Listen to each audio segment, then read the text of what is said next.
भारत सरकार से और तमाम लोगों से अपील भी करना चाहता हूं कि दिलीप साहब को भारत रत्न देकर उनका एजाज बढ़ाया जाए।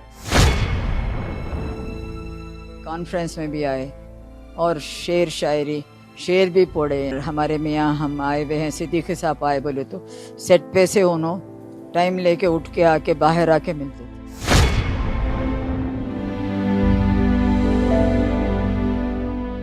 अफसोस हुआ ये खबर सुन के कि आज दिलीप साहब नहीं रहे और उनको जज्बात शहंशाह के नाम से जाना जाता था और बड़े ही उम्दा नफीस इंसान थे, बहुत ही, और बड़े उर्दू नवाज और उर्दू दां, और बड़े उनको उर्दू से मोहब्बत और बहुत दिलचस्पी थी। और इसी कारण वो हमारे जो पहली आलमी उर्दू कॉन्फ्रेंस दिल्ली में 1987 में प्रगति मैदान में मुनक़िद हुई थी, उसमें उन्होंने शिरकत की थी और उस आलमी उर्दू कॉन्फ्रेंस का उन्होंने इफ्तिदा किया था उन्हीं के हाथों।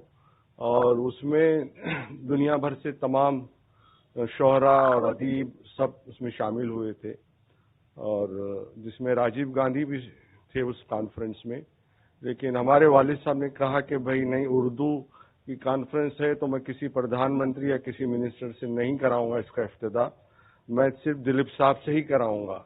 दिलीप साहब एक अदाकार के अलावा एक उर्दू दां थे और उर्दू की उनको बहुत चाहत और मोहब्बत थी उर्दू से, तो लिहाजा उन्होंने पहली उर्दू कॉन्फ्रेंस का इफ्तिदा भी किया।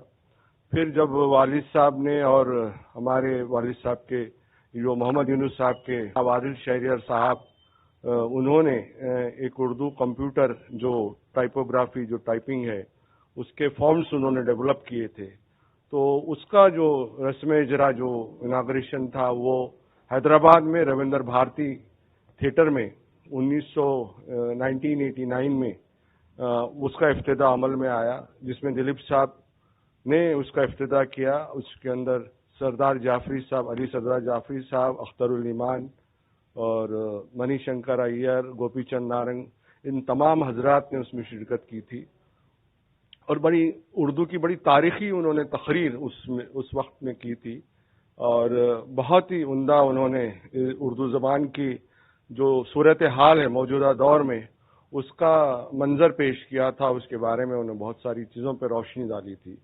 तो दिलीप साहब को जो खिदमात है उससे कोई फरामोश नहीं कर सकता है। वो आने वाले कई 100 साल तक बल्कि 1000 साल तक भी उनका नाम हमेशा जिंदा रहेगा, एक तो अदाकारी के हवाले से और उर्दू ज़बान के फ़रोख्त के हवाले से। और मैं समझता हूँ आज ये बहुत हमारे लिए बहुत ही दुख का दिन है, बहुत ही आज बहुत सदमे का दिन है।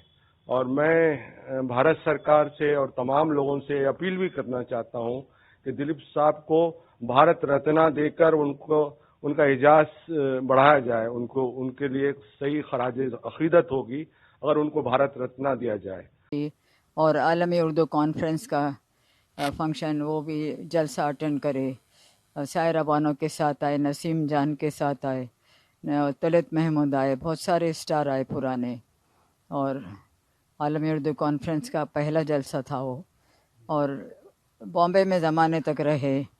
के आसिफ से बहुत अच्छी दोस्ती थी हमारे मियाँ की, ये वजह से तो वो उनकी पिक्चर बनी ना मुग़ल आज़म, हाँ, तो वो वैसे मौके में भी सब देखे हम लोग, ऐसा है। और घर पे भी आए थे हमारे, के आसिफ आए थे, मगर मेरे भतीजे की शादी पे पूरे इंडस्ट्री के स्टार्स को मेरे मियाँ इनवाइट करे थे, दावत दिए थे, आए थे वो लोग शादी पे भी। और ये कॉन्फ्रेंस में भी आए और शेर शायरी शेर भी पढ़े, नदी का मोड़ बोल के ऐसा कुछ शेर पढ़े, वो पूरा याद नहीं है मुझे। ऐसा बहुत कोई सेट पे भी है उन्होंने, अगर हमारे मियाँ हम आए हुए हैं, सिद्दीकी साहब आए बोले तो सेट पे से उन्होंने टाइम लेके उठ के आके बाहर आके मिलते थे, ऐसा था। बहुत अच्छे ताल्लुक़ात थे ऐसा दिलीप कुमार साहब से और के आसिफ से। हाँ, उन्होंने तो आए मेरे बेटे के अकीक़ा सालगिरह बिस्मिल्लाह पे आए, सेहरा पकड़ के बैठे उन्होंने, उनकी बीवी, यही घर में, ऐसा। آج سن کے میرے کو بہت افسوس ہوا